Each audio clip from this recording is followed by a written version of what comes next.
Bom dia a todos, sejam bem-vindos. Vamos dar início e continuidade ao nosso curso de Direito Tributário e Resolução de Exercícios da Banca Vunesp e preparatório para o concurso que ocorrerá no dia 20 de março. Eu mandei para vocês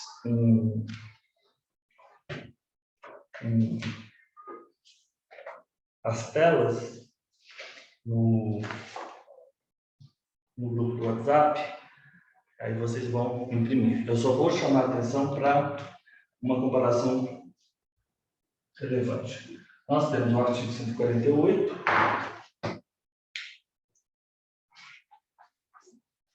inclusive está aí numa dessas telas que eu mandei. Só vou passar aqui. Temos o artigo 148 e temos do outra banda o artigo 154. O 148, nós já vimos. Ele está no título 6º, que trata da tributação do orçamento, no capítulo 1 do Sistema Tributário Nacional, na seção 1, que vai tratar dos princípios gerais. Então, nós temos que a União, mediante lei complementar, e aí ontem eu mandei o quadro, daqueles tributos que são instituídos por lei complementar, vamos a eles. O empréstimo compulsório, os residuais de 154.1, também por lei complementar, as contribuições do artigo 195, parágrafo 4º, e, por fim, qual é o último? Faltando um. E o IGF, que é a competência da União, é o inciso 7º.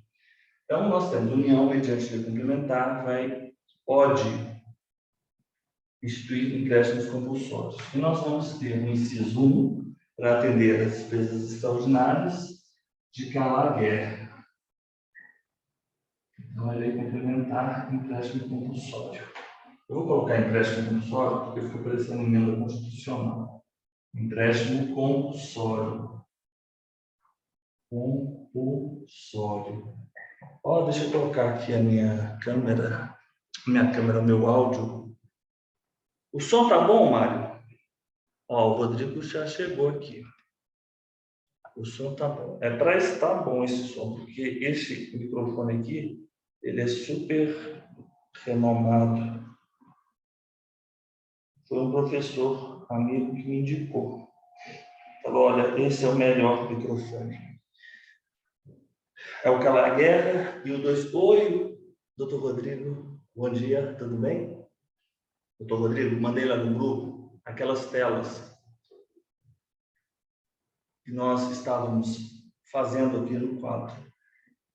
E teve algumas outras também. E aquelas das cartolinas, que eu gosto de colocar na parede para todo dia a gente ficar visualizando. Como eu acabei de dizer ao Mário, é importante nós fazermos uma comparação entre o artigo 148 e o artigo 154. O 148, ele estatui que a União, por lei complementar, poderá instituir os empréstimos compulsórios em duas circunstâncias.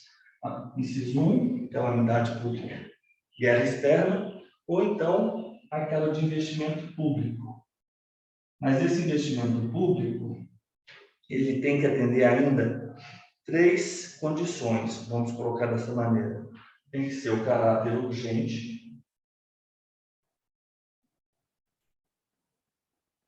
eu chamo de RIN, relevante interesse nacional, e a anterioridade anual do exercício, que está prevista no 153, inciso 3, B, 153B, onde está a minha Constituição. Aqui, deixa eu já abrir a Constituição. Sempre os senhores com a Constituição em mãos. Vamos lá. 150, porque o 150, ele se encontra já na seção 2, das limitações do poder tributário. É muito fácil. O A é a anterioridade. O B, não. O A é irretroatividade. O B é a anterioridade anual e o C é a noventena, tá certo? Então, é a anterioridade anual de exercício. Havia um princípio que não consta na nossa Carta Magna de 88, que é o da anualidade. Ele é diferente. Preconiza esse princípio que a exigência do tributo deve estar prevista expressamente na lei orçamentária. Isso é anualidade. Nós não temos na nossa Carta Magna esse princípio. Então, nós vamos ter o 151, que é o legalidade, o 2, isonomia, e o 3, irretroatividade, anterioridade de exercício e a noventena. Ótimo. Então, 148. Esse é o quadro que eu estou querendo comparar com os senhores. E o 154 é a competência residual da União. Vamos lá. Ele está lá na seção 3 dos impostos da União. Nós também vamos fazer um quadro. A União poderá instituir, vamos lá, 154. Mediante lei complementar, esse é só o inciso 1, o outro não. E são impostos. Nós chamamos isso de impostos residuais. Impostos residuais. Impostos não previstos no artigo anterior. Outros impostos. Portanto, impostos residuais não previstos, né? Porque ele é conhecido como artigo 154.1 da competência residual da União. E aí, eles não podem ser cumulativos, desde que sejam não cumulativos e não tenham fato gerador ou base de cálculo próprios dos discriminados nessa Constituição. Então, nós vamos fazer o seguinte: não cumulativo e não tenham fato gerador, não tenham base de cálculo dos próprios da Constituição da República de 88. E o outro é o famoso imposto extraordinário de guerra. É iminência e é guerra externa. Imposto extraordinário de guerra. Compreendidos, são impostos compreendidos ou não na sua competência, né? Compreendidos ou não compreendidos, na competência tributária.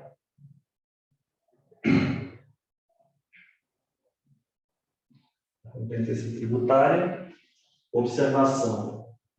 Esse é lei ordinária e eles são suprimidos gradativamente. Ótimo. Vamos lá? A União poderá instituir, na iminência ou caso de guerra externa, esse caso aqui é muito interessante.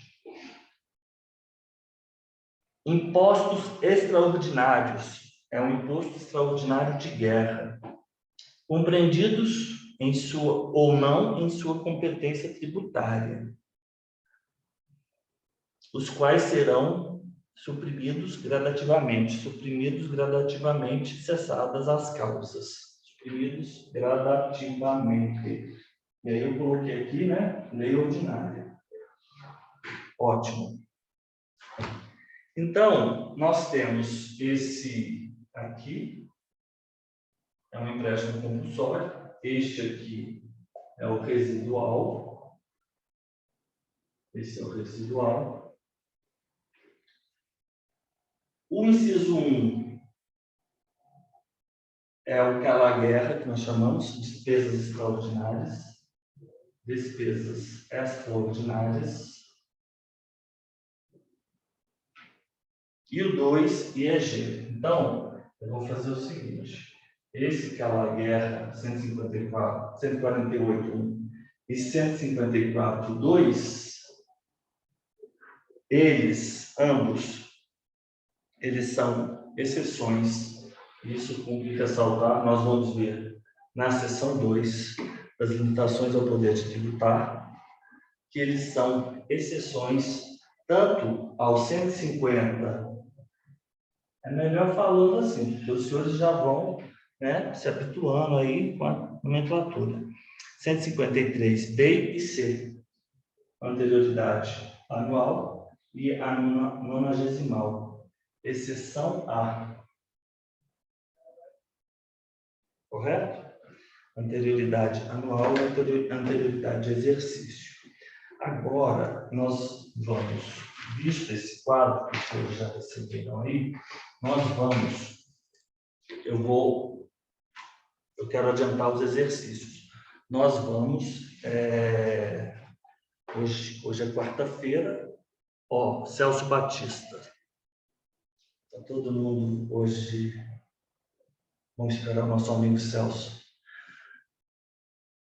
Doutor Rodrigo, eu soube que o senhor foi colega do Celso Batista, de escola, de faculdade.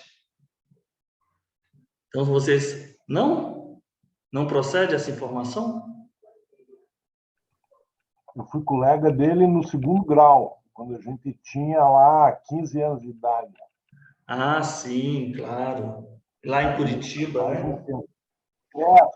Foi esses dias aí. Olha só. Que mundo pequeno, hein? Bom dia, desculpe o atraso aí, que estava em manutenção aqui, a Vivo estava mexendo na internet e não conseguia acessar. Tudo bem. Ô Celso, eu mandei para você as telas lá no grupo do WhatsApp. Você vai me fazer a gentileza de imprimir, caso você queira.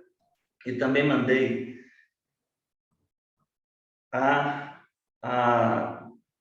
o scanner, a foto das cartolinas. Né? Ótimo. Então, você vai ficar bem amparado aí relativamente à seção 1 dos princípios gerais. Eu fiz esse quadro que está aí nessas telas que eu lhes enviei. Depois os senhores vão organizando o material de vocês. O ideal mesmo é que os senhores escrevam, né? O artigo 148 e o 154. O 148, conforme reza a Constituição, o inciso 1, ele vai trazer... Perdão. O 148, ele determina, ou define, ou estabelece que a União pode, mediante lei complementar, instituir empréstimos compulsórios em 2 situações: calamidade pública ou guerra, para atender estas despesas extraordinárias. E, no inciso 2, no caso de investimento público. E aí, esse investimento público deve obedecer às condições de caráter urgente, relevante interesse nacional e obedecer à anterioridade anual do exercício. Anterioridade anual do exercício. Né? O 153B. O 2. Enquanto o 154, ele diz respeito à competência residual da União. No inciso 1, lei complementar, a União poderá instituir impostos residuais, não previstos, né? Desde que eles sejam não cumulativos e desde que eles não tenham fato gerador nem base de cálculo daqueles próprios da Constituição. E o 2 são os extraordinários de guerra, na iminência, e a guerra deve ser externa. Estes impostos, eles podem ser aqueles impostos que estão compreendidos ou que não estão compreendidos em sua competência tributária, e eles serão suprimidos gradativamente, cessadas as causas de sua instituição. Este aqui é por lei ordinária. Olha que interessante. Enquanto o 2, o 148, ele obedece à anterioridade de exercício, o 153B, o 1, que é o empréstimo compulsório, na hipótese de despesa extraordinária com calamidade pública ou guerra, e o 154.2 IEG, ambos são exceções à anterioridade anual e à anterioridade de 90 dias, a noventena. O que faz sentido. Mas o investimento público, não. O investimento público, a instituição do empréstimo compulsório, neste ano, somente autoriza a exação ou a exigência no próximo ano, porque é claro, é expresso que a Constituição diz que ele deve obedecer ao 153b. Então, nós estamos aqui, era esse o quadro que eu queria passar para vocês hoje. Agora, nós vamos para os nossos exercícios, porque nós hoje, cada vez mais, nós vamos aí com os nossos exercícios. Eu não sei se vai, né? Aqui agora está melhor. Vamos continuar com os nossos exercícios. Nós estamos aqui com a nossa apostila. O último que nós fizemos foi o 7. Foi o 7. Mas ontem, não sei porquê, mas no final da aula, a gente quando fica, né, bastante preocupado com um monte de coisa, eu fiquei um pouco cansado. E aí eu tive que contar aí com o apoio do Dr. Rodrigo, né? Que me ajudou, por exemplo, no 6, dizendo a questão do discricionário, né? A atividade do Celso, ela é sempre vinculada, né? Ela é uma atividade vinculada. Então, a gente não fala em atividade discricionária na cobrança ou na exigência do tributo.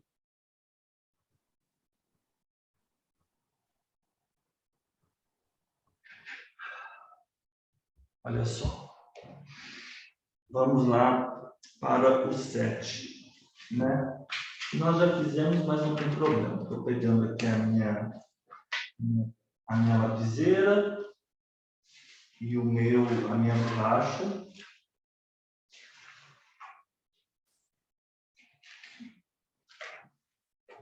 Vamos lá. A respeito das contribuições em matéria tributária, nós sabemos que a Constituição, ela trouxe, deixa eu colocar aqui,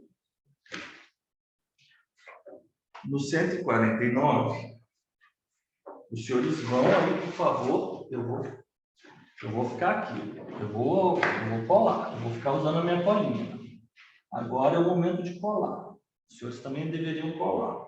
Eu coloquei eu vou até tirar uma foto e mostrar para vocês como é aqui o meu espaço de trabalho. Para que os senhores também, armazenamento cheio. Aí eu vou ter que remover itens. Daqui a pouco eu tiro uma foto para vocês. Eu queria poder tirar uma foto agora, para vocês observarem o que eu faço. Mas vou ter que deletar. Esse meu celular é ótimo, mas ele tem um problema. Ele é pouca memória. Então, eu não tenho muita coisa, eu só tenho poucos aplicativos, pouquíssimos, e algumas poucas fotos. Mas depois eu tiro aqui e mostro. Mas, na verdade, eu coloquei a minha cartolina aqui e a cartolina encostada aqui no meu tripé. Então, eu sou capaz de falar, me remeter aos artigos da resolução dos exercícios. Não só assim para ministrar aula, né? Eu me preparo para as aulas e também não fico colando como o William Bonner, né? Lendo ali as notícias, né? E também o melhor de todos são os candidatos, né? Que eles têm aquele sistema, mas eles são todos analfabetos, quando não completamente, eles são analfabetos funcionais. Então, para eles é muito difícil fazer aquela leitura, né? Mas por que eu coloquei essa cartolina? Porque eu quero, e vocês deveriam colocar na parede, eu quero ter sempre no campo de visão esse conteúdo. Nós sabemos que o artigo 149, ele vai dizer que a União tem a competência exclusiva para as contribuições sociais, a CID, que é as contribuições de intervenção no domínio econômico, e aquelas de interesse das categorias profissionais e econômicas, desde que sejam observados o 146.3 que é aquele que diz que só mediante lei complementar, a lei complementar estabelecerá normas gerais em matéria de legislação tributária. E aí nós temos o A, B, o C e o D. Se lembram disso? Né? O ato cooperativo, a linha do tempo do crédito tributário, etc. O 151, legalidade, e o 153, 3.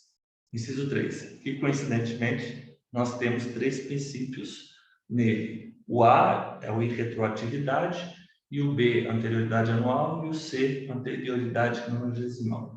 E 195, parágrafo 6º, a noventena das contribuições sociais. Eu vou pedir para que os senhores se dirijam ao artigo 195, por favor,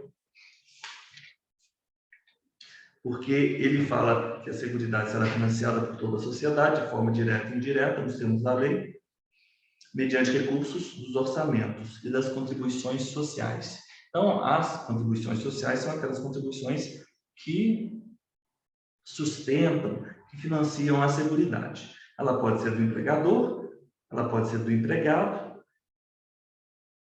ou, melhor dizendo, do trabalhador, ela pode ser sobre a receita de concursos de prognósticos e do importador de bens ou serviços, né?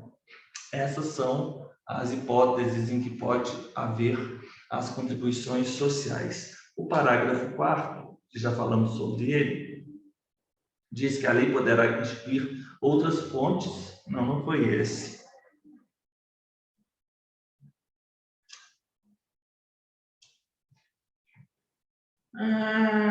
Se lembram qual era o que dizia que era por lei complementar essas contribuições? Parágrafo 4º, 195, parágrafo 4º, não é isso? A lei poderá instituir outras fontes destinadas a garantir a manutenção ou expansão da Seguridade Social, obedecido o 154. Tá bom. É o 154.1, esse aqui, ó, é o residual, por isso que é a lei complementar, tá? Eu estou pensando lá no 150, 1, 2 e 3. Não, o 154, a gente nunca pode esquecer que é o residual, portanto, lei complementar. Então, voltamos lá para a lei complementar. É o 7º do 155, 153, grandes fortunas, esse é o primeiro. Inclusive, eles falam, né, os autores de novas contribuições, né, novas no sentido de outras, né, de mais recentes, novas fontes de custeio. Então, são as novas contribuições para o custeio, para o financiamento da Seguridade Social. E aí, lei complementar. Então, é o IGF, novas contribuições sociais, o empréstimo compulsório de calar a guerra. E qual está faltando? O meu mnemônico não está bom. Grandes fortunas. Qual? Grandes fortunas. Grandes fortunas, as contribuições residuais, está certo? Os empréstimos compulsórios. Professor, é o mnemônico GENI. Sim. Joga pedra na GENI, que tem ali as leis complementares. Então, são as grandes fortunas do G, as grandes fortunas, o E do empréstimos compulsórios, o N das novas contribuições sociais para financiamento da Seguridade lá, e o I, que é o GENI, são os impostos extraordinários. São aqueles residuais. Sim. Então, são essas não, são os residuais. Perdão, são os residuais, porque os impostos, os 154 são os residuais. Porque, mediante lei complementar, são os residuais do 154. Então, eu vou até escrever aqui, é isso mesmo. Então, eu vou colocar aqui o seguinte: é o IGF, que é o 7º, grandes fortunas, os empréstimos compulsórios,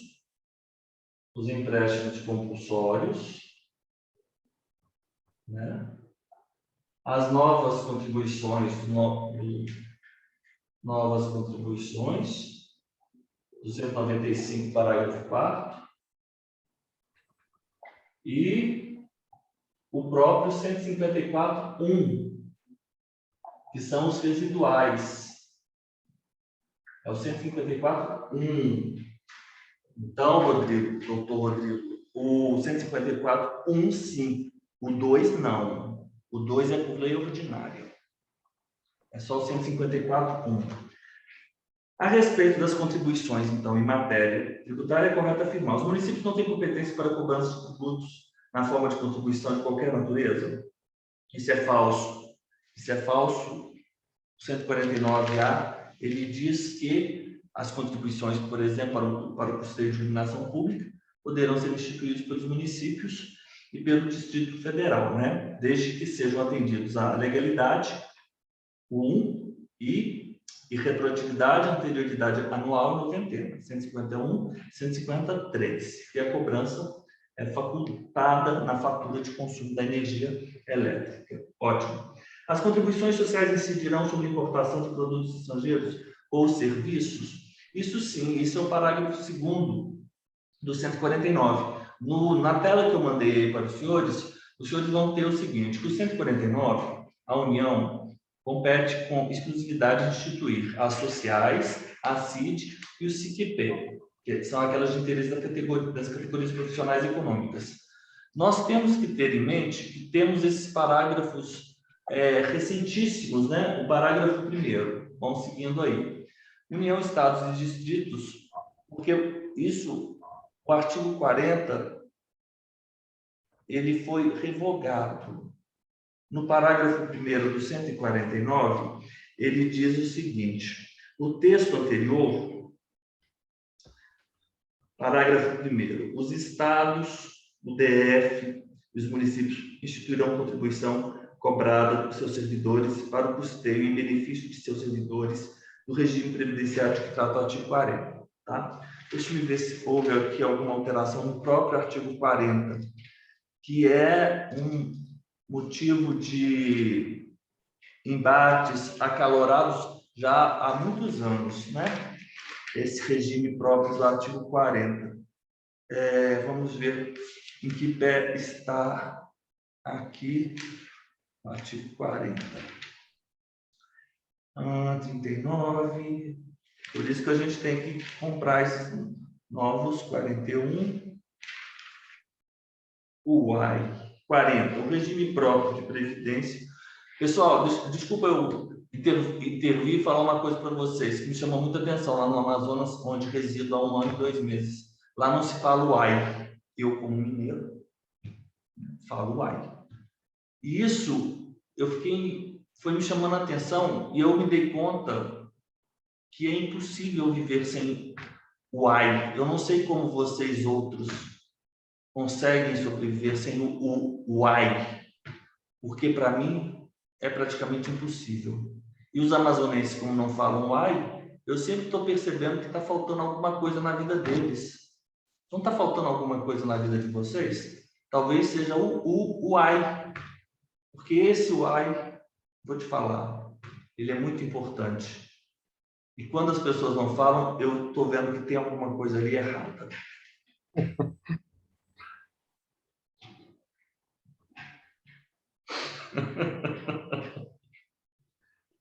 Ô, Mário, disse que eu não consigo ficar com você e não dar risada. Hein, seu Rodrigo, o senhor escutou o que eu disse?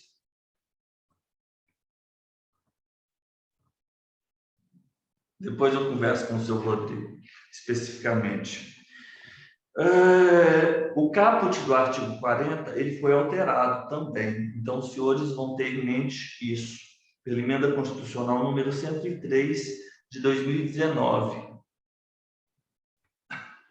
Seu Rodrigo, o que eu estou a lhe dizer é o seguinte: estava dizendo para os meus amigos, eu moro no Amazonas há 1 ano e 2 meses, e lá eles não falam UAI, e eu percebo que é uma grande falta, é algo que falta a eles, o UAI, porque eles se comunicam e eu fico perplexo de observá-los comunicando-se entre eles, mas sem o UAI, e eu me pergunto como eles conseguem, porque eu sou mineiro, né? Então, para mim, o why é imprescindível. Adiante, artigo 40. O regime próprio de previdência social dos servidores titulares de cargos efetivos terá caráter contributivo e solidário, mediante contribuição do respectivo ente federativo, dos ativos, dos aposentados e daqueles, né, pensionistas, observados critérios que preservem o equilíbrio financeiro e atuarial. Isso foi mudado agora no artigo 19. Ele não tinha essa redação. Nossa, quantas alterações, hein? Todas de 2019. Depois nós temos que estudar essas alterações. Eu, pelo menos, né? Porque eu, sinceramente, não tenho acompanhado aí as alterações legislativas a fundo. Eu acompanho alguma discussão política, mas não nestes termos aqui do artigo 40 e também aquelas disposições da parte orçamentária, que teve alterações muito relevantes. Mas vamos lá. Nós temos que, o que eu quero dizer é o seguinte, o parágrafo 1º do 149, ele diz que a União ele vai ser lido em consonância com o artigo 40. A União, os estados, DF e municípios, eles, por meio de lei, instituirão contribuição para o custeio do regime próprio da Previdência Social dos seus servidores, que será cobrada dos seus ativos, servidores ativos, dos aposentados e pensionistas, e com alíquotas progressivas, de acordo com o valor da contribuição ou com o valor dos proventos. Eu mandei para os senhores aí, deixa eu até mandar de novo, eu vou tirar uma foto aqui dos senhores. Porque isso aqui está na cartolina, né? Deixa eu ver. É o parágrafo 1º. Isso é muito importante, né? Então, nós temos o artigo 40 de um lado e o artigo 149, parágrafo 1º. Vou mandar aqui para vocês, tá? Deixa eu mandar aqui.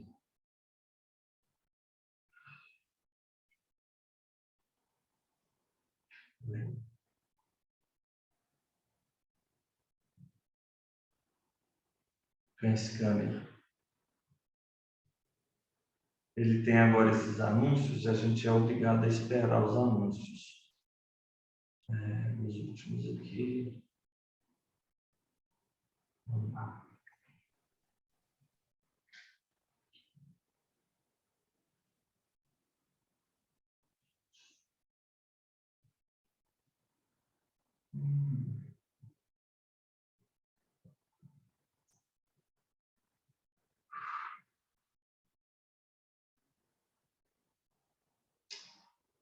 Deixa eu tirar essa foto aqui para que os senhores possam visualizar de uma forma melhor. É só um minutinho, bem rapidinho. Esse scanner, ele às vezes ele é um pouco demorado, mas eu vou mandar para vocês. E vocês vão acessar o grupo e vocês vão observar como eu escrevi. Vamos lá. Deixa eu compartilhar aqui com os senhores. Compartilhar o PDF, compartilhar. Depois eu vou compartilhar os outros parágrafos. Flashcards. Receberam aí? Ah, Celso, obrigado. O Celso tirou uma foto minha aqui. Muito obrigado, Celso. Já compartilhei aí com vocês.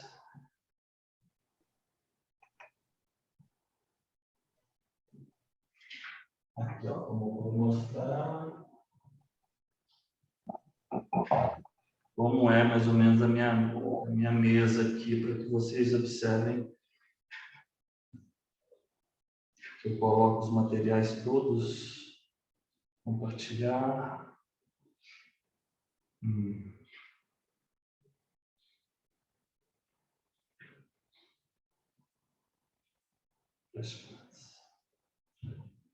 Aí, ó, para que vocês possam ver como fica. É porque essas cartolinas eu acho muito todas elas muito úteis. Então, nós temos agora o parágrafo 1º, os entes eles poderão instituir, mediante lei, contribuição para o custeio do regime próprio da Previdência Social, vai ser cobrado dos ativos, inativos e alíquotas progressivas, tendo por base o valor da contribuição ou o valor dos proventos. É isso que diz aqui o artigo 149, parágrafo 1º, né? E aí, o parágrafo 1º, ele diz o seguinte: havendo déficit atuarial, a contribuição ordinária dos aposentados e pensionistas, ordinária, poderá incidir sobre o valor dos proventos de aposentadoria e de pensões que supere o salário mínimo. Então, é o seguinte: na hipótese de déficit atuarial, a contribuição destes aposentados e pensionistas poderá incidir sobre o valor da aposentadoria que supere o salário mínimo. Aí eu vou tirar mais uma foto aqui para vocês no Can Scanner, tá bom? Que os senhores tenham aí... Eu vou tirar dos três, para que os senhores tenham aqui... Para que os senhores leiam esse parágrafo de uma forma mais agradável.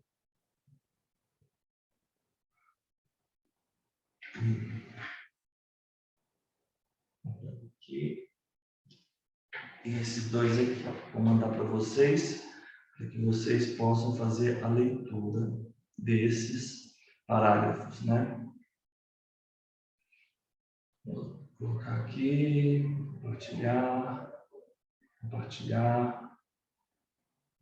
WhatsApp,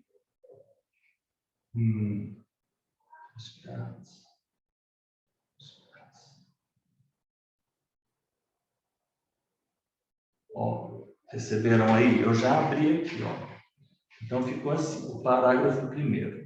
Na hipótese de déficit atuarial, as contribuições ordinárias dos aposentados e pensionistas poderá incidir sobre o valor da aposentadoria e da pensão que supere o salário mínimo.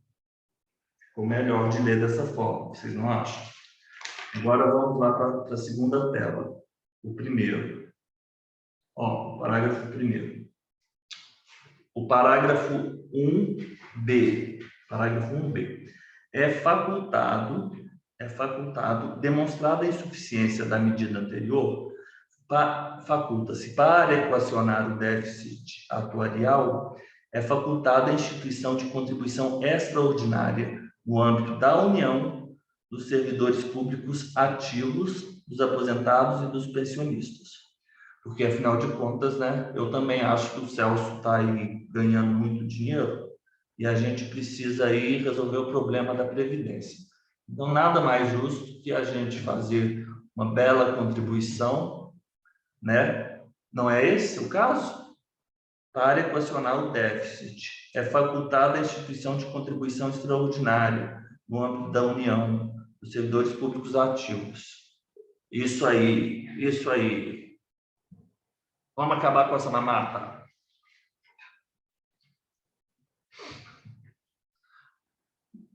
Perdão, Celso, você sabe que isso é uma ironia, né, que eu estou a fazer, né?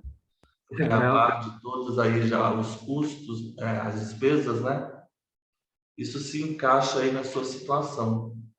Porque você, como servidor público civil, regido pela Lei 8.112, você terá, na hipótese de o parágrafo 1º não suprir o déficit atuarial, uma contribuição extraordinária.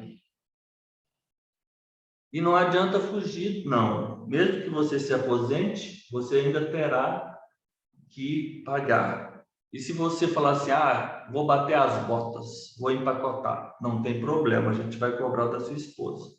No caso da pensão. Não tem como escapar. Não tem escapatória, tá bom? Mas assim, a regra do primeiro A, é se houver déficit atuarial. Quando houver déficit atuarial, os senhores observam que há uma gradação? Uma gradação. Primeiro, vai haver a contribuição ordinária dos aposentados e pensionistas. Segundo, permanecendo o déficit, vai haver a extraordinária dos ativos da União, dos servidores públicos ativos, dos aposentados e dos pensionistas. É uma contribuição extraordinária. Porque eu acho, corrija-me, Celso, se eu não estiver enganado, você já tem uma contribuição, mas essa que você tem abatida aí na sua folha de pagamento, ela é uma ordinária. A gente tem uma contribuição ordinária normal, né? Você já tem a ordinária, mas não é só essa. Nós precisamos de mais. Precisamos de uma extraordinária. Esse é só no caso do déficit atuarial, né? Sim, mas que com certeza existe e vai haver. Então, não venha me dizer que isso é só hipoteticamente. Se tiver sobrando dinheiro, não precisa. E por fim, bem, eu não sei aí como vocês andam politicamente, mas eu acho que vocês estão muito desamparados politicamente. Tá bem difícil a situação, assim, só comentando, né? Porque, vamos dizer, no caso, lá não tem reajuste há bastante tempo, né? E os custos só vão subindo, né? E a situação vai permanecendo a mesma, né? E outra, há quantos anos não se tem concurso para auditor? Bastante tempo. Então, isso que muitos se aposentam e o serviço, então, ele sobrecarrega, ele aumenta em cima dos que permanecem, né? Mas é isso que eu estou a lhe dizer, Celso. Vocês estão desorganizados politicamente. E uma das razões, como eu fui analista da Receita Federal, o senhor me permite essa opinião, eu acredito que uma das razões do enfraquecimento político da Receita Federal foi a criação do cargo de analista e do cargo de auditor. Isso porque normalmente é um cargo só, né? No nosso caso, são 2 cargos. Então, em vez de somar força, se divide a força lá. Exato. Isso aí foi uma estratégia que foi que foi pensada. Isso foi pensado. Isso foi muito prejudicial aí para vocês todos, para os servidores da Receita Federal, sejam os analistas como os auditores. Na verdade, deveria ser um cargo só, né? Aí todo mundo. Porque não há essa rixa, há essa divisão. Não tem essa divisão? Tem, eu vi isso. Infelizmente tem, né? Infelizmente tem. Infelizmente tem. E ao então, ao invés de, como você mesmo disse, de unirem forças, fragmentou-se, né? Fragmentou-se. Desculpa. Bom, mas se Deus quiser, a minha previsão, assim, pelo menos legal, em outubro eu completo o tempo necessário para solicitar a aposentadoria. Né? Ótimo. Você vai ter regras mais benéficas que os futuros, né? E aí eu posso me dedicar só a essa questão de cartório aí, né? Sim, tudo bem. Concordo. Feito esse breve adendo, vamos adiante para o parágrafo 1º-C. Essa cobrança extraordinária a que se refere o parágrafo 1b, né, na hipótese de déficit atuarial, ele deve ser sempre simultaneamente instituído simultaneamente com outras medidas e também deve haver o tempo determinado. Tá bom? Embora pareça que nós não estejamos resolvendo todos os exercícios, nós estamos vendo muito conteúdo, assim, penso eu, né? Eu penso. Tem um ditado, como o doutor Rodrigo ontem gostou muito desse livro, e eu faço questão, doutor Rodrigo, depois o senhor vai me passar o endereço do senhor, que eu vou lhe enviar este livro que eu li, que é o Manual de Limpeza, de Purificação do Monge Budista, eu quero lhe enviar esse livro. Mas, embora nós não estejamos resolvendo tantos exercícios, o que eu quero dizer é o seguinte: tem um ditado budista, isso que eu estou falando é real, verdadeiro. Se tens pressa, faça devagar. E eu acredito muito nisso. Se tens pressa, faça devagar. Vamos lá. Os municípios não têm competência para a cobrança de tributos na forma de contribuição? Falso. Letra A. B. As contribuições incidirão sobre a importação dos produtos estrangeiros? E é isso que eu queria dizer para os senhores. O 149, temos o caput, temos o parágrafo 1º com todas essas inovações que os senhores vão imprimir e vão manter aí com os senhores, porque isso vai ser objeto de prova, principalmente agora, né? Isso foi de quando? Não caiu nos anteriores, porque os editais eram anteriores. Mas agora, 12 de novembro de 2019. 12 de novembro de 2019, é isso mesmo? Mas ele teve o prazo de vigência, 12 de novembro de 2019. Enfim, mas era para já ter caído. Pelo menos na exceção secretária, mas não teve. Isso é uma questão muito difícil, se cair numa prova, né? Porque não é todo mundo que está por dentro aí que faz as atualizações. O parágrafo 2º, ele já é bem antigo. E ele diz respeito. Se lembrem que a União, ela se divide em contribuição social, CID e CQP.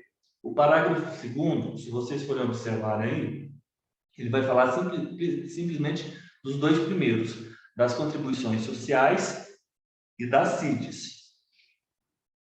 As contribuições sociais e das CIDs, inciso 1, não incidirão sobre as receitas de exportação, então tudo que é vendido não terá nem contribuição social nem CID. Elas incidirão sobre importação, seja de produtos, seja de serviços, e as alíquotas poderão ser ou ad valorem, tendo por base faturamento, receita bruta, valor da operação, ou valor da importação, o valor aduaneiro, ou específica, utilizando-se a unidade de medida adotada. A pessoa natural ela pode ser equiparada à pessoa jurídica, reza o parágrafo 3º, e o parágrafo 4º diz que a lei definirá as hipóteses em que essas contribuições incidirão uma única vez. Então, nós vencemos o artigo 149 de uma maneira muito simples e muito suave, porque as pessoas vão ler o artigo 149 e elas já ficam atemorizadas. Aqui não, aqui nós vamos aos poucos e vencemos o artigo 149. Letra C. As contribuições às CIDs não poderão ter alíquota específica? Falso, porque o parágrafo 2º, inciso 3º, ele é expresso e ele diz que as alíquotas elas podem ser tanto ad valorem quanto podem ser específicas.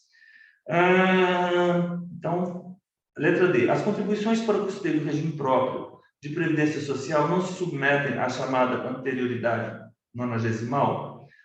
Não, pelo contrário, o 195, parágrafo 6º, ele é expresso em dizer que essas contribuições para o custeio da previdência, saúde, assistência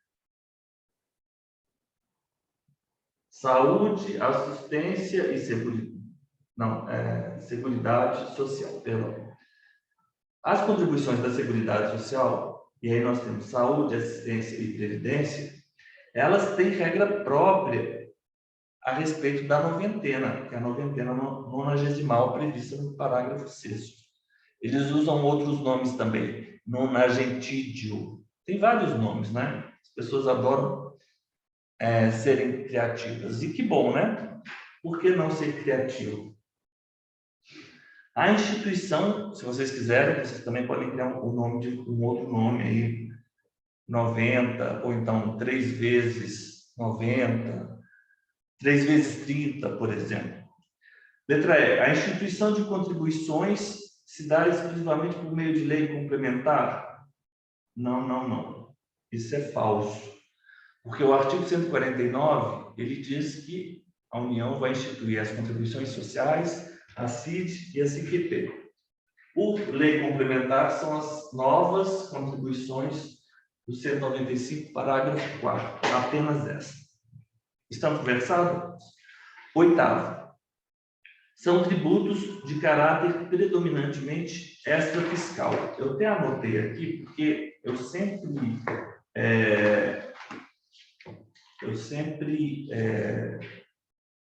gosto de trazer um conceito. Ó, o fiscal é o arrecadatório. O extrafiscal é aquele que não tem... O objetivo dele não é arrecadação, é a regulação extrafiscal.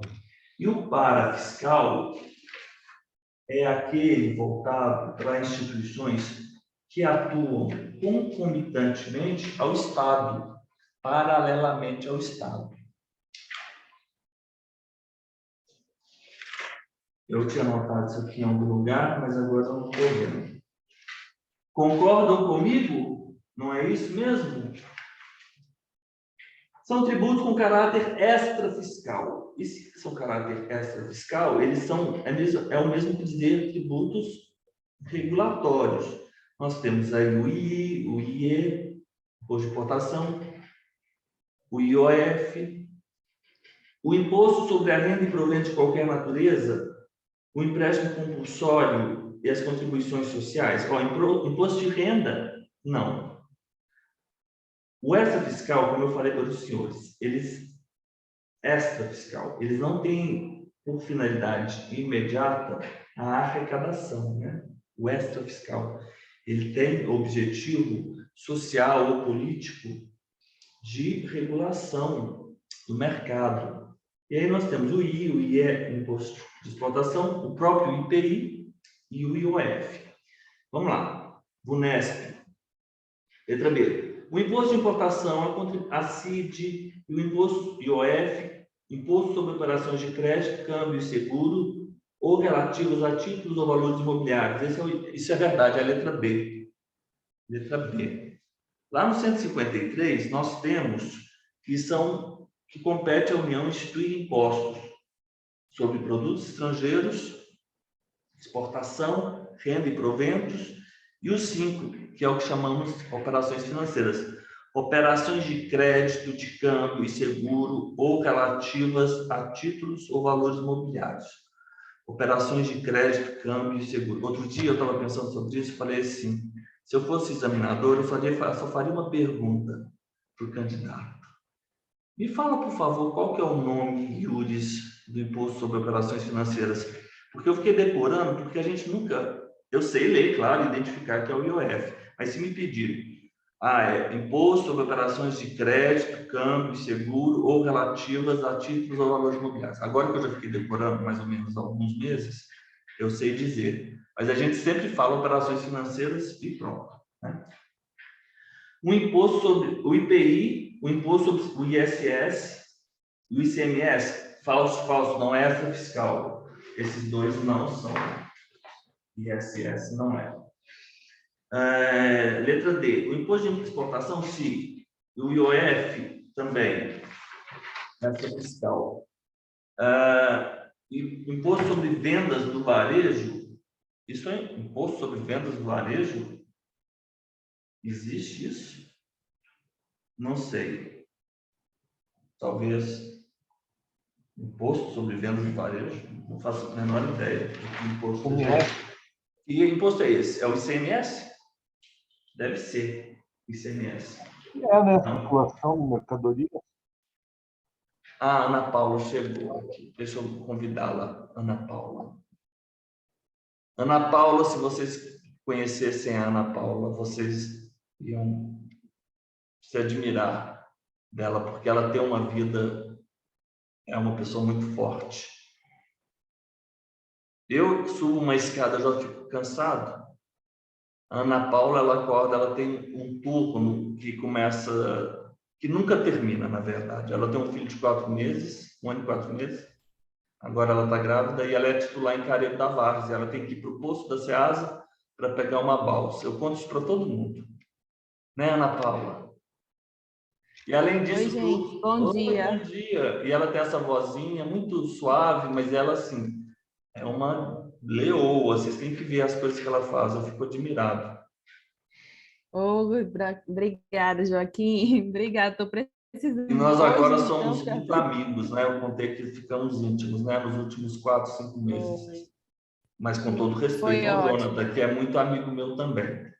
E se vocês quiserem agradar a Ana Paula, vocês têm que falar o seguinte: nossa, Ana Paula, que linda a sua cafeteira, porque ela foi lá no evento da Noreg e ganhou a cafeteira, e aí vocês têm que ver, mandou foto, ela colocou coraçãozinho na cafeteira. Então, quando vocês. Depois você manda uma foto da cafeteira pra gente, Ana Paula. Ela Mando. ganhou. Mas isso tudo porque o Joaquim quis me acompanhar no evento. Eu falei, vamos comigo no evento. Não posso, não sei o quê, não quero. Aí deixou de ganhar cafeteira. Claro que eu fiquei com inveja. Claro que eu fiquei com inveja. Mas fui traído também porque ela falou comigo que ela não iria no evento. E eu fiquei insatisfeito porque eu não queria participar do evento, porque eu não estava muito no clima de confraternização. Eu posso até parecer simpático, mas eu não sou uma pessoa simpática. Sou uma pessoa de poucos amigos. Aí o Mário falaria assim, não, mas nem simpático o senhor parece. Tá bom, muito obrigado. Mas eu não queria ir no evento, tem que deixar isso claro, porque eu estava passando por momentos muito difíceis e eu estava numa péssima companhia. E a Ana me prometeu que também não iria, seria solidária a mim e não participaria do evento da Noreg. E quando eu me dou conta, eu ligo para ela, ela estava no salão de beleza, porque foi um almoço lá no Coco Bambu, já se preparando para poder ir no evento. E nisso eu tive que fazer uma reunião para fechar um inventário com o senhor Valdemar. Então eu tive que correr para poder pedir para que o senhor Valdemar fizesse, né, o mais rápido, tomasse as medidas do inventário judicial. E a Ana Paula foi agraciada com essa cafeteira super chique, e o que me causou muita inveja, porque eu não ganhei cafeteira nenhuma e não fui no evento, me senti traído, e eu pago a Noreg um valor absurdo para no final do ano todo mundo ganhar cafeteira, bombom, não sei o quê, não sei o quê. Achei isso aí uma injustiça tremenda. Depois você manda a foto para a gente. A Ana Paula tem umas 4 ou 5 cafeteiras. Depois você manda as fotos para a gente. Ana, nós estamos tratando dos impostos extrafiscais. Estamos aqui na nossa apostila 8. Imposto sobre venda do varejo. Não sei do que se trata isso. Mano, pode deixar. Oi? Tá. O imposto sobre a renda e proventos... Tá, eu vou abrir a apostila e vocês estão em alguma questão específica? Estamos na questão 8 da apostila, que eu pedi para vocês imprimirem. E como você é uma pessoa diligente, eu tenho certeza absoluta que você já imprimiu e encadernou a sua apostila. Não é verdade?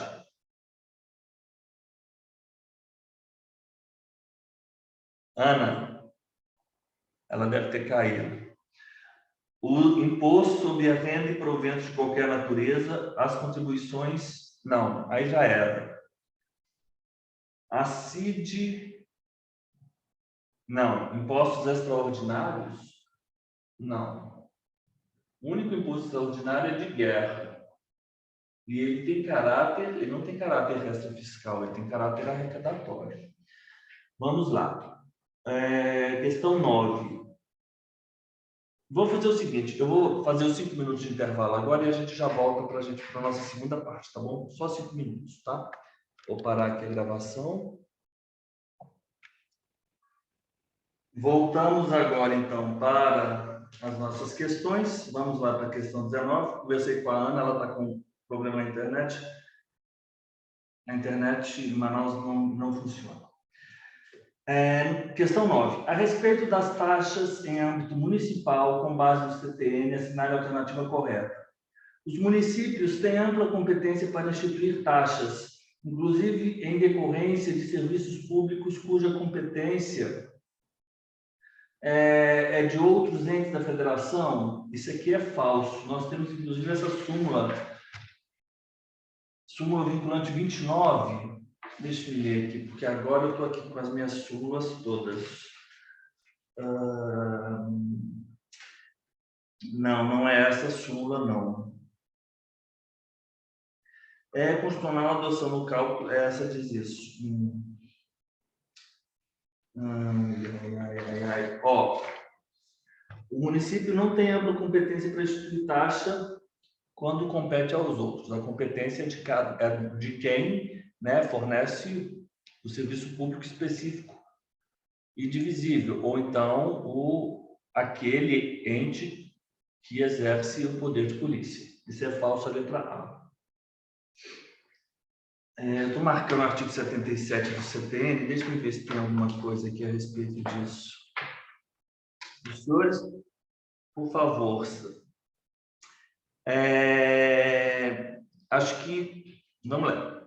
As taxas... Artigo 77 do CPN. As taxas cobradas pela União, pelos estados, pelo DF ou pelos municípios, no âmbito de suas respectivas atribuições, têm como fato gerador o exercício regulado do poder de polícia ou utilização efetiva ou potencial de serviço público específico e divisível prestado ao contribuinte ou posto à sua disposição. O artigo 145, ele repete esse artigo. A taxa não pode ter base de cálculo ou fato gerador idênticos aos que correspondam a imposto, nem ser calculada em função do capital da empresa. Não me dei por satisfeito com essa fundamentação, tá? Mas se os senhores tiverem uma fundamentação melhor, os senhores são bem-vindos aí para se expressarem.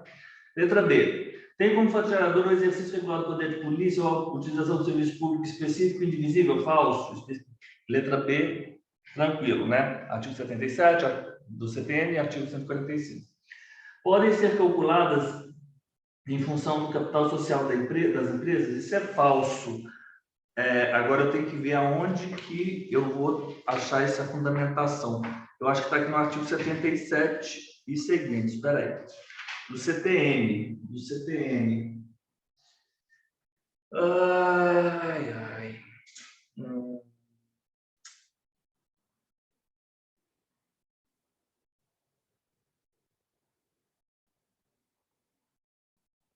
Será que isso é uma súmula e eu não me recordo?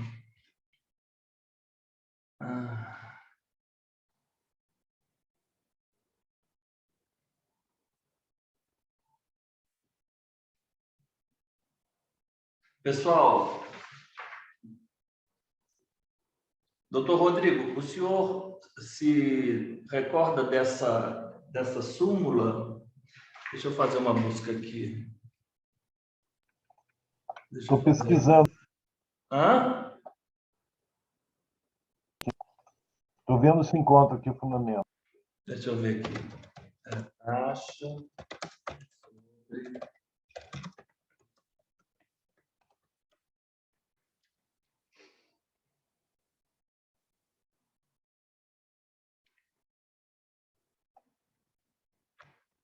Bem,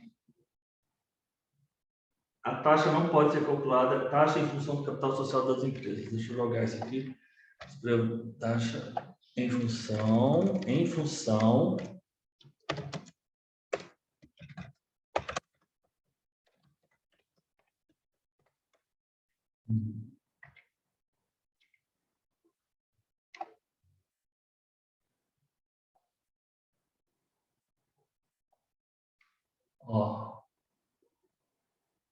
Olha só, eu não encontrei essa fundamentação, mas isso faz sentido, porque a taxa, ela é pelo poder de polícia. O valor dela, ela deve guardar consonância com o efetivo custo do exercício do poder de polícia ou com o efetivo custo da prestação do serviço público específico ou divisível. O capital social, ele não seria uma grandeza, vamos dizer dessa maneira, ou ele não seria adequado para se calcular o valor da taxa. Não há relação, correto? Não há relação. Mas eu tenho que fundamentar de maneira melhor. Vou ficar devendo essa fundamentação também. Não sei por que eu coloquei aqui artigo... Não, a letra C, eu não coloquei a fundamentação, mas saibam, senhores, que as taxas elas não podem ser calculadas em função do capital social das empresas. Isso ou está numa súmula vinculante ou numa súmula do STF, do STJ, e a gente vai pensar sobre isso. 9, exercício 9. Não podem ter bases de cálculo ou faturador idênticos aos que correspondam a impostos. Isso é verdade. Isso está tanto, né, no parágrafo 2º do artigo 145, como aqui também no parágrafo único do artigo 77. A taxa não pode ter base de cálculo ou faturador idênticos aos que correspondam a impostos nem ser calculado em função do capital da empresa. Ótimo. Vamos adiante. Então, a letra D está correta. Não são passíveis de serem cobradas em caso de serviços públicos de utilização compulsória, postos à disposição do contribuinte, mas por este não efetivamente utilizado. Isso é falso, porque vocês se lembram daquele serviço que eu citei como exemplo? A prestação do serviço de coleta de lixo de um apartamento que fica fechado? É o exemplo clássico, né? Isso aqui é falso. Porque, e também, né, as disposições do artigo 145, a utilização ela pode ser efetiva ou potencial do serviço público específico divisível prestado ou os serviços prestados ou postos, né? O que é isso aqui?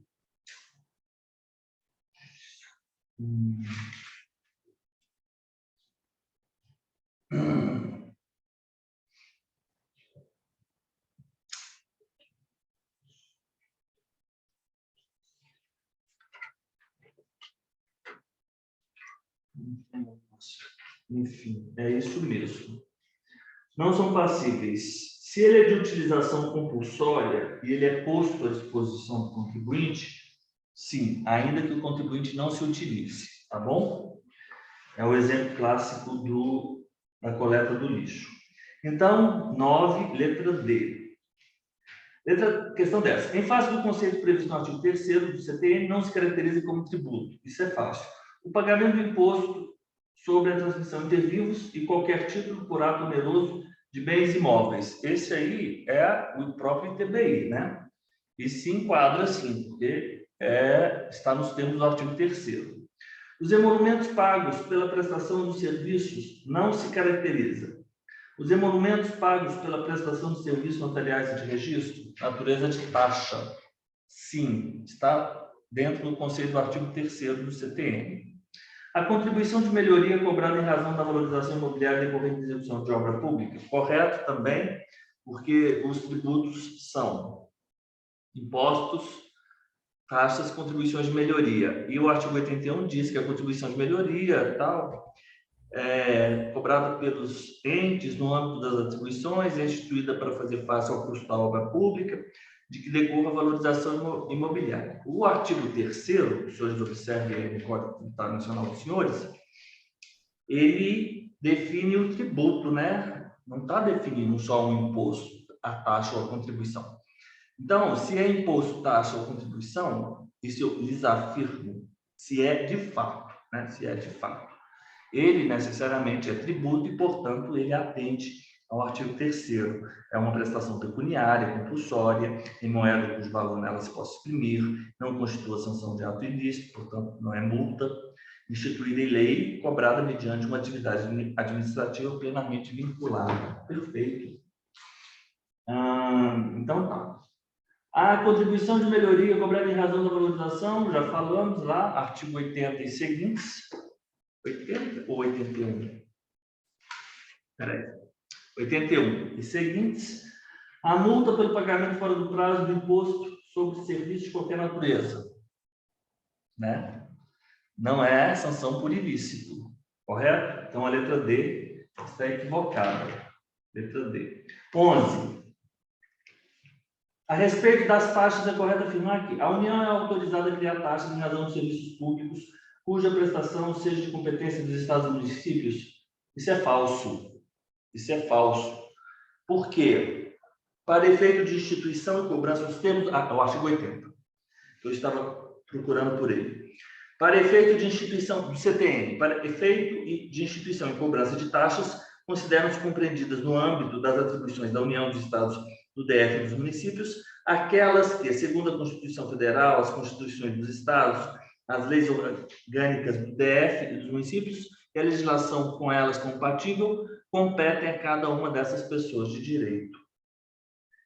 Então, a taxa, ela só pode ser cobrada, o sujeito ativo da taxa é o ente com competência para o exercício do poder de polícia ou para a prestação do serviço público específico e divisível. Tá bom? Serviço público específico e divisível. Artigo 80. Fundamentação. B. Tem como 11.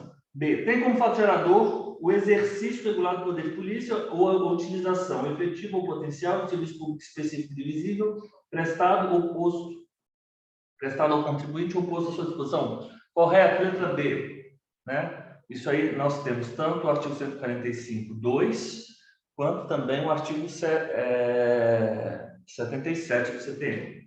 Os serviços públicos sujeitos à cobrança de taxa são considerados indivisíveis quando suscetíveis de utilização. Se é indivisíveis, não, essa é a definição de divisíveis. Isso está falso.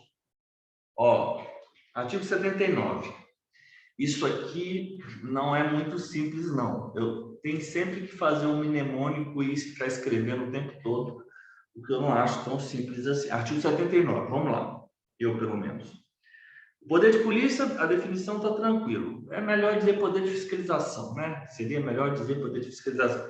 O artigo 79 é que traz os serviços públicos do artigo 77, quando é utilizado pelo contribuinte, efetivamente usufruído, ou potencialmente quando de utilização compulsória seja posto à sua disposição mediante atividade administrativa em efetivo funcionamento. Então, é efetivamente por ele usufruído. Potencialmente, desde que de utilização compulsória está à sua disposição. Tudo bem, até aí. Agora, específico. O que é um serviço público específico? É aquele que pode ser destacado em unidades autônomas de intervenção, de utilidade ou de necessidade públicas. Os divisíveis, quando suscetíveis de utilização separadamente por parte de cada um dos seus usuários. Divisíveis, quando suscetíveis de utilização separadamente. O divisível, vocês observam que tem relação com o destinatário.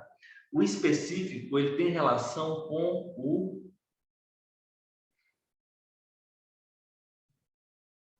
o serviço em si. Eu ia até contar uma piada, mas eu não vou contar em respeito ao seu Rodrigo, que é um senhor muito distinto. Depois eu vou contar para o Mário, porque ele vai achar isso muito engraçado, e para o Celso também. Mas como ele me conheceu agora há poucos dias, eu não quero que ele faça um mau juízo a meu respeito. Tá bom? Específico, diz respeito com isso aqui, mas eu não vou falar porque ele é um senhor muito distinto, uma pessoa muito fina, muito elegante. A contrário... Não, seu Rodrigo, depois eu conto a piada para o senhor, tá bom? A contrário, é coisa simples. Específicos, então eles podem ser destacados em unidades autônomas de intervenção, de utilidade ou de necessidade públicas. Divisíveis quando suscetíveis de utilização separadamente por parte de cada um dos seus usuários. O serviço de iluminação pública, ele não é divisível. Ele é indivisível. O serviço de prestação, a coleta de lixo, ele é divisível, né? Porque você coleta o lixo de cada uma das pessoas, dos residentes.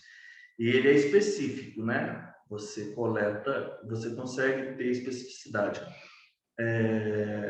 Específicos, quando podem ser destacados em unidades autônomas de intervenção, de utilidade ou de necessidade, e divisíveis, suscetíveis de utilização separadamente por cada um dos seus usuários. Você não sabe quanto de luz cada um daqueles transeuntes, né, à noite, eles estão a se utilizar, né? Isso não faz o menor sentido. 11, letra B. Letra C está errada. A letra D. Considera-se regular o exercício do poder de polícia quando desempenhado pelo órgão competente para além dos limites fixados? Não, isso, ó, o 78, parágrafo único, faz o seguinte. Nós temos a definição do que é poder de polícia. Isso sempre cai, né? Isso, inclusive, é estudado no direito administrativo também.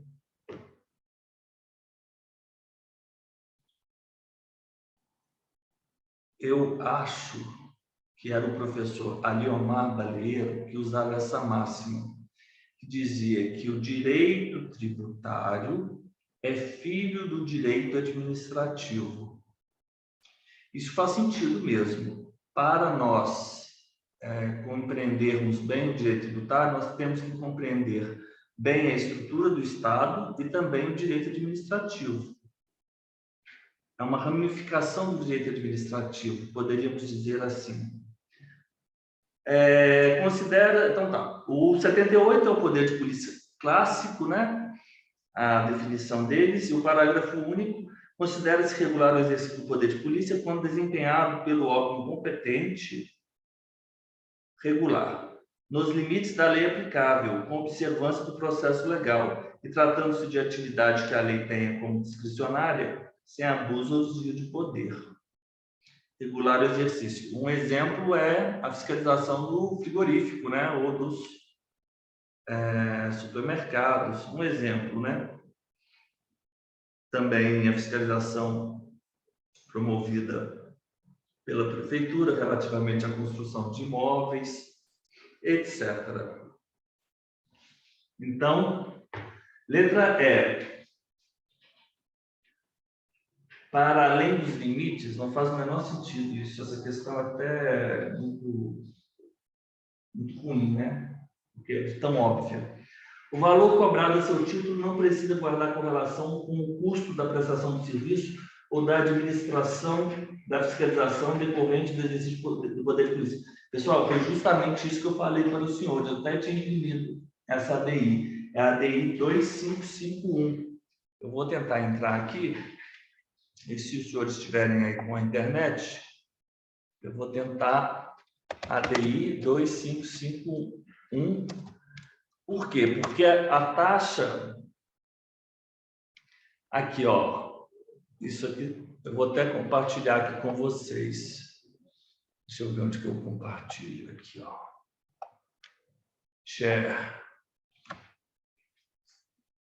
Não foi o outro entendimento no julgamento da DI 2551, onde consignou o relator a taxa, enquanto contraprestação a uma atividade do poder público, não pode superar a relação de razoável equivalência que deve existir entre o custo real da atuação estatal referida ao contribuinte e o valor que o Estado pode exigir de cada contribuinte, considerados para esse efeito os elementos pertinentes à alíquota e à base de cálculo fixadas. E foi isso que eu falei ontem ou antes de ontem, né? Que eles têm aquela classificação que, ao meu ver, não é uma classificação, não é um critério de classificação dos melhores ou mais felizes. Dizia assim, a taxa é vinculado, o imposto é não vinculado. Isso diz respeito à destinação, é um critério relativo à destinação. Então, o imposto é não vinculado, porque ele não está vinculado a nenhuma atividade, a uma contraprestação estatal específica. Por isso que a iluminação pública deveria ser cobrada mediante impostos. Agora, uma pergunta que não quer calar, por que não cobrar pelos impostos? Não sei dizer-lhes. Não sei dizer-lhes a iluminação pública. Por que eles preferiram fazê-lo por contribuição? Será que é pelo fato de poder constar na fatura? Essa é uma pergunta, uma indagação que eu... Enfim, eu estou falando alto aqui com os meus botões. Mas... Sim, rapidinho, me permite. Eu lembro que na época da contribuição de iluminação pública teve uma ação no STF, o STJ, não sei, discutindo exatamente isso. Por que que eles trocariam de taxa para contribuição? Assim, tributário não é meu forte, mas eu lembro dessa discussão. Sim, Ana. Na verdade, a iluminação pública ela não pode ser por taxa.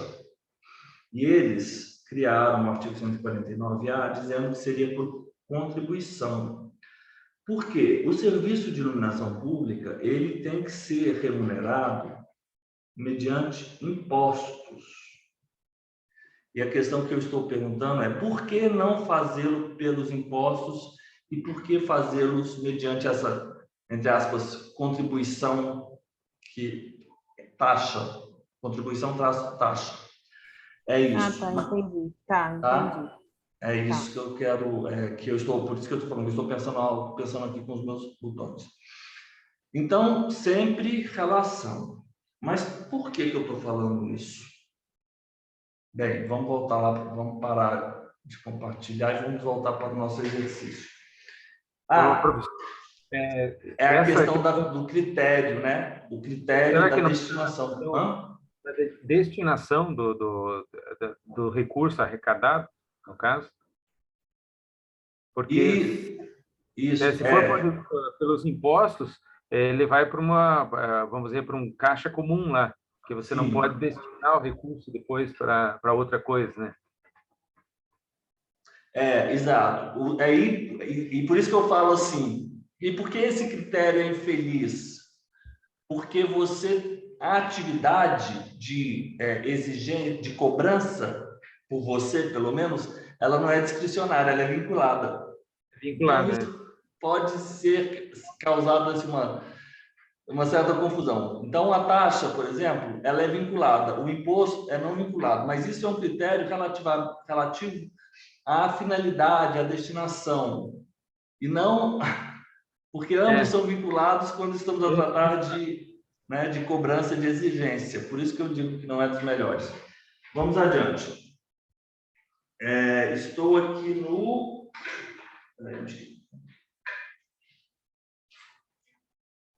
Vamos lá. Pois não? Questão 12. Tá. Letra A. Os impostos são tributos vinculados à finalidade específica. Falso.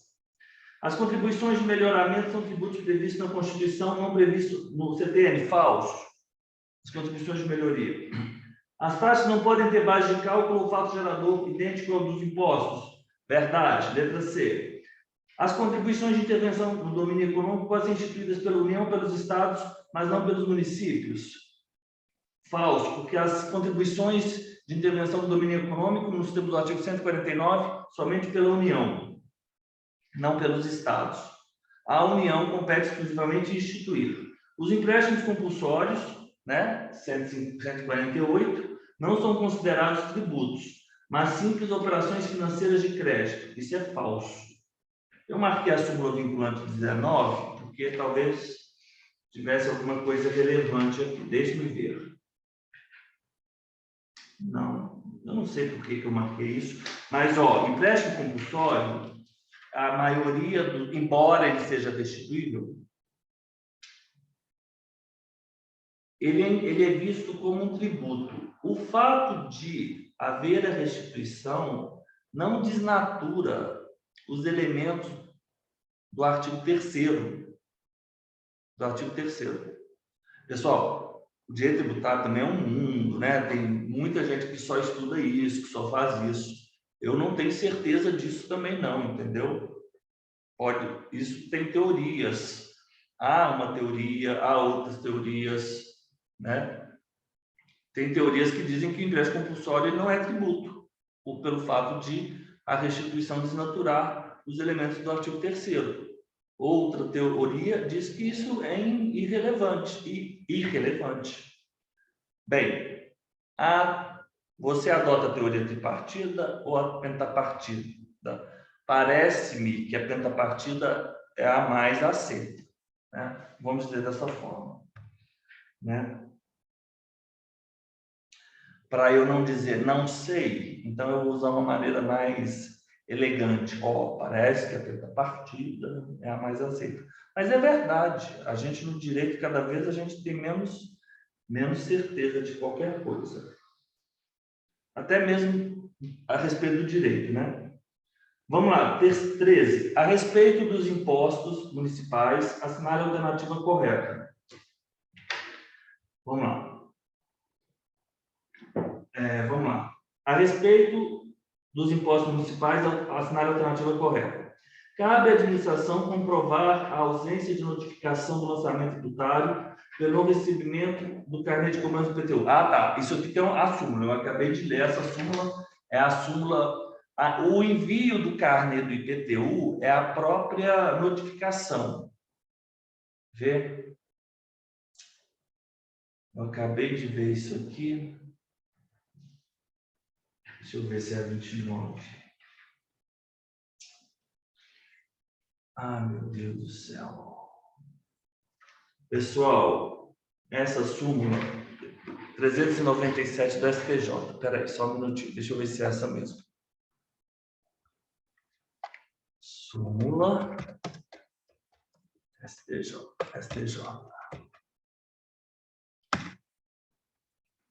Aqui, é isso mesmo.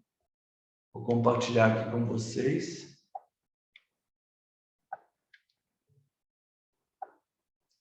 Compartilhar aqui. A súmula 397 do STJ dispõe que o contribuinte do IPTU é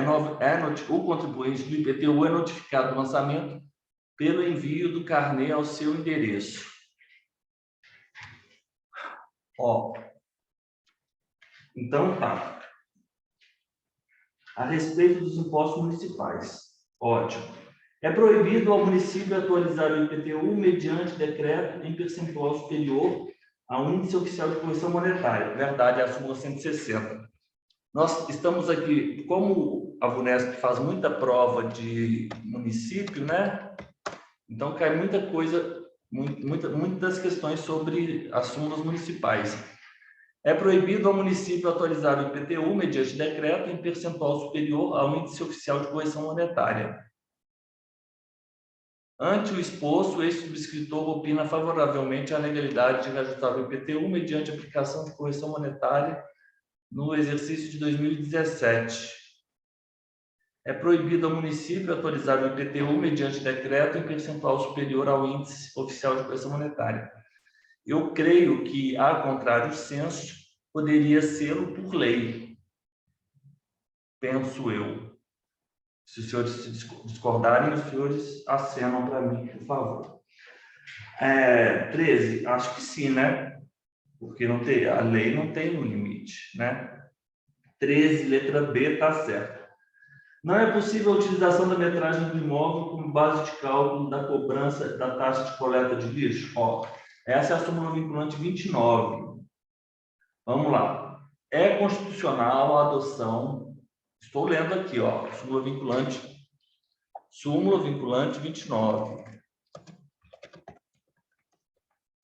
Vamos lá, súmula vinculante. É constitucional a adoção do cálculo do valor de taxa. Não é essa não.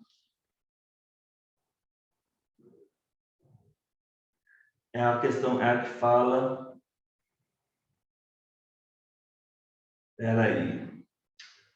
Isso aqui, súmula, eu coloquei 29, eu não sei porquê, mas a súmula 29, ela não fala sobre isso. A súmula 29 diz o seguinte, que é possível, é constitucional a adoção no cálculo do valor da taxa de um ou mais elementos da base de cálculo própria de determinado imposto, desde que não haja integral identidade entre uma base e outra.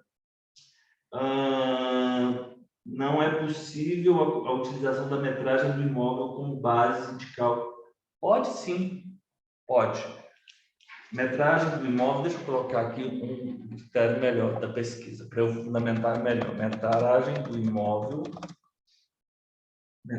imóvel, que é a base de cálculo do IPTU, né? Pode ser, a depender da lei municipal, metragem do imóvel com base de cálculo de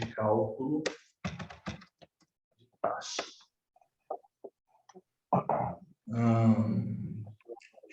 Eu coloquei no chat ali, professor.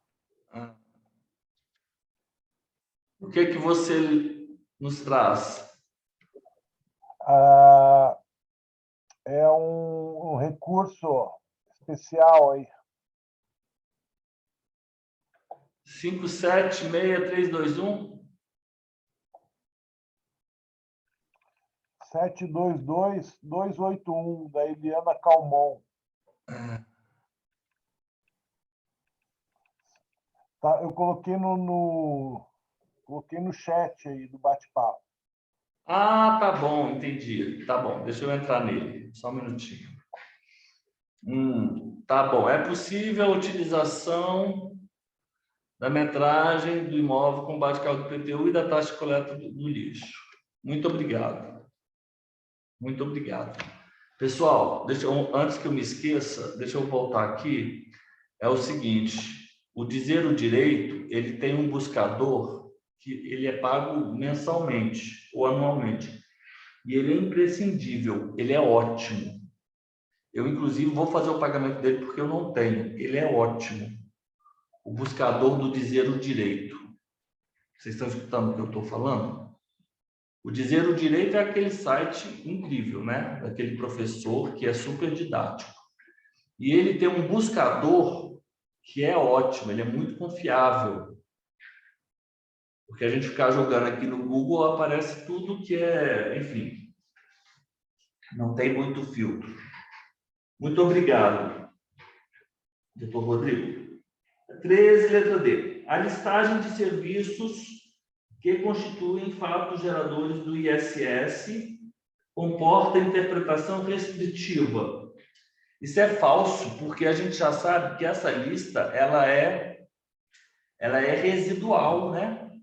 O que não vai para o ICMS está no ISS. Esse pressuposto, ou melhor, esse conhecimento prévio já faz você acertar essa questão dizendo que ela está equivocada. Mas há esse tema de repercussão geral 296. Eu marquei aqui, deixe-me ver aqui. Qual que é esse tema?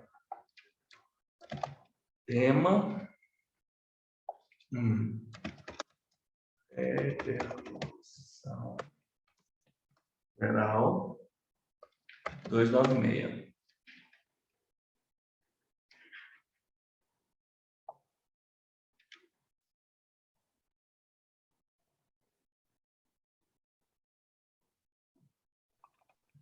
Súmula 244, professor. Do STF? Súmula 244 do STJ. Sim, sim, sim. Não, do STJ 244.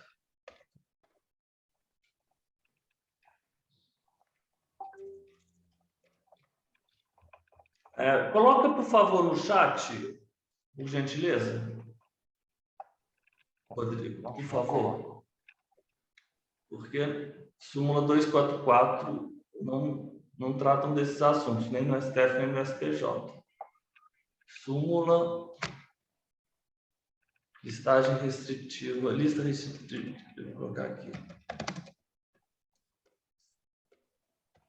Só um pouquinho, professor. Tá bom.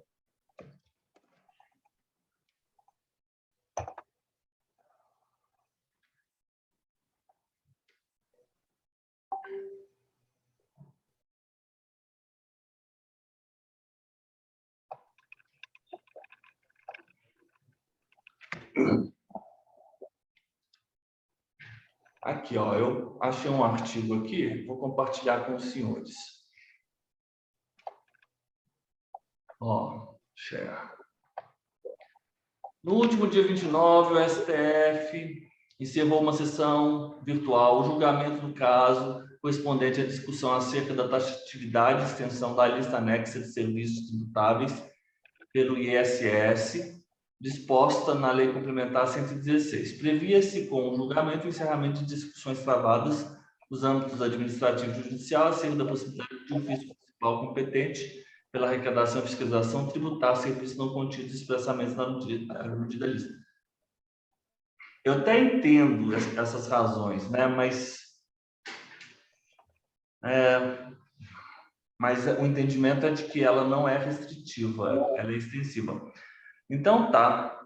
O julgamento do tema 296 foi realizado sob a égide da sistemática da repercussão geral, muito embora já há muito STF externava sua linha de pensamento acerca da questão controvertida, assim como o STJ já esclarou seu posicionamento e STED. Deixa eu ver aqui, repercussão geral. Eu vou no STF, como eu fiz ontem, STF.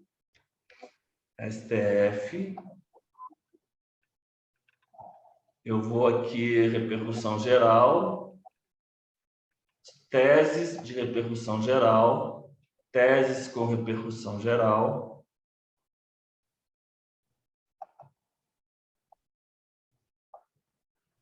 Ele falou 296, né? Vamos lá. 296. Isso. Vamos lá.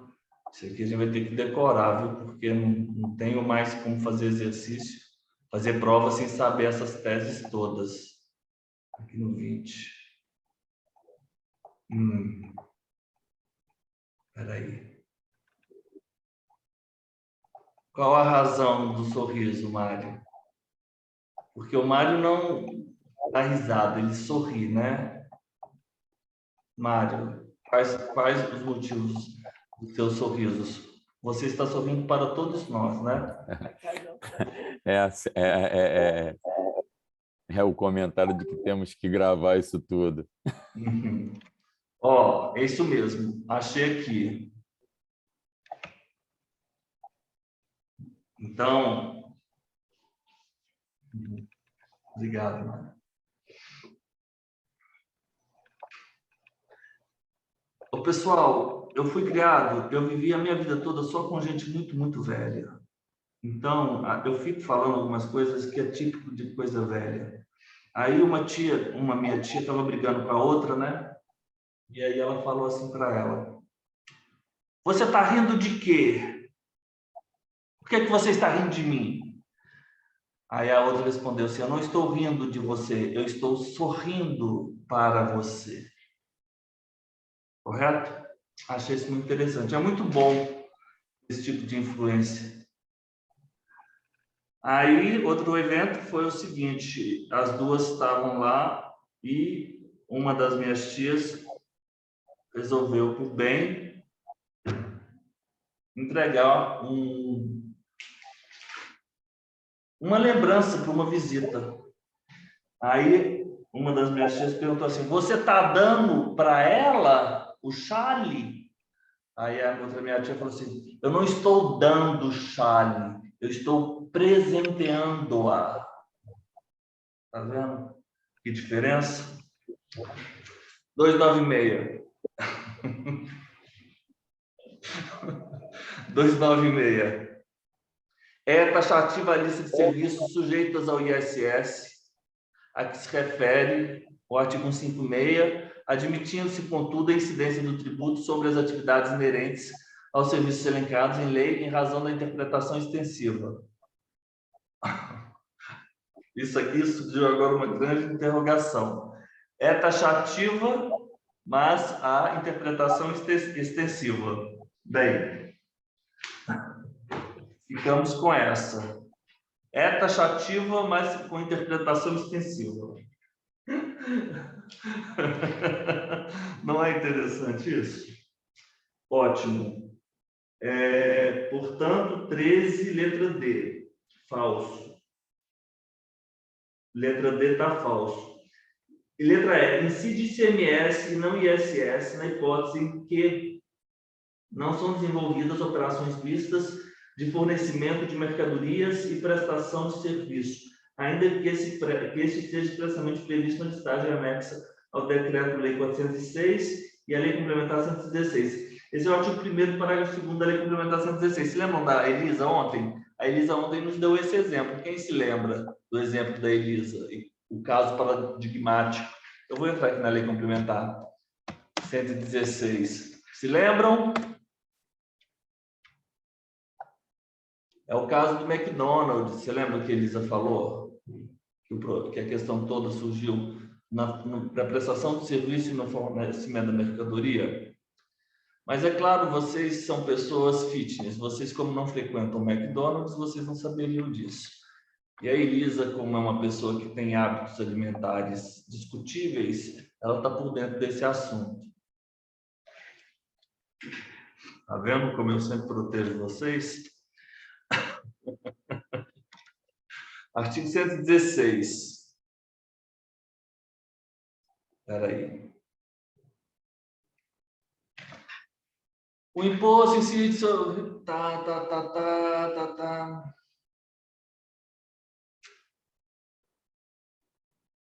Pessoal, artigo 1º, parágrafo 2º. Ressalvadas as exceções expressas na lista anexa, os serviços da lista anexa não ficam sujeitos ao ICMS, ainda que sua prestação envolva o fornecimento de mercadorias. Ressalvadas as exceções. Então, operações mistas de fornecimento de mercadoria, elas devem estar expressamente previstas, né, para se sujeitarem ao ISS.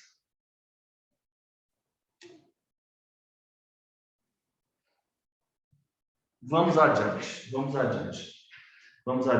Artigo 14. Não me convenci disso, mas tudo bem. Vamos adiante. Temos que pensar, às vezes, estudar também é trabalhoso, porque não é só repetitivo fazer aquilo, a gente precisa pensar durante um tempo, sobre aquela questão, né? Porque a conclusão não é óbvia. Vamos lá para o artigo 14 e vamos encerrar hoje. Agora, pois não, seu Rodrigo, o senhor quer... A conclusão, então, é que, no caso da uma operação mista, vai para o ICMS e não fica ISS. Se tiver serviço junto com circulação, vira circulação e não serviço. Pela inteligência do parágrafo 2º aí, do artigo 1º, é isso?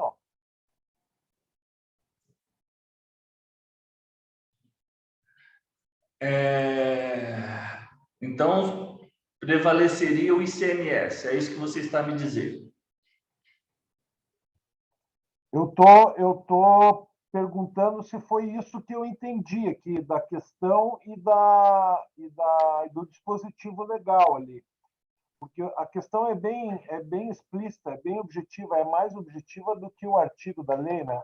A questão fala que incide sim o ICMS e não o ISS nas hipóteses de operação mista, ainda que esse esteja expressamente previsto na listagem da Lei 116. Então, assim, o artigo fala, ressalvadas as exceções expressas na lista anexa, ou seja, a lista do ISS ela traz exceções em que ocorrem essas operações mistas aí e que incidem o ISS, pelo que eu entendi. Então, ressalvado isso, essas exceções, os serviços na lista não ficam sujeitos ao ICMS. Isso. Essa é a interpretação que eu tive também. Ainda que envolva mercadorias. Então, se houver mercadoria e prestação, vai prevalecer o ICMS. Né? Não, acho que é o contrário. Acho que prevalece o ISS. Não é isso? Ressalvadas as exceções, os serviços mencionados não ficam sujeitos ao... tá. Ressalvadas as exceções expressas. Não, mas temos o seguinte, a regra geral. A regra geral é o seguinte, os serviços mencionados na lista, eles não estão sujeitos ao ICMS quando envolver fornecimento de mercadoria. Então, se eu tiver um serviço e tiver a mercadoria, vai haver ISS. Mas essa é a regra. A exceção são aquelas menções, são expressas, e aí nas exceções expressas haveria não o ISS, mas o ICMS. Então, é isso que eu posso escrever aqui, ó. Eu vou apagar aqui, vou colocar aqui. Isso porque é um pouco complexo aí a forma como está escrito, né, o artigo. Eu acho... tá bom. eu acho que a regra geral a gente não sei. Eu também aqui, pessoal.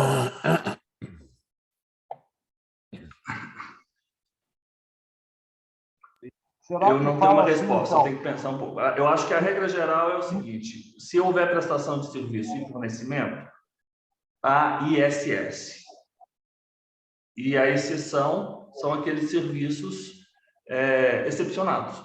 A exceção são os serviços excepcionados. Então, se houver numa lista as exceções, prestação e serviços, prestação e fornecimento, aí cabe ICMS, porque é uma exceção, que a regra geral...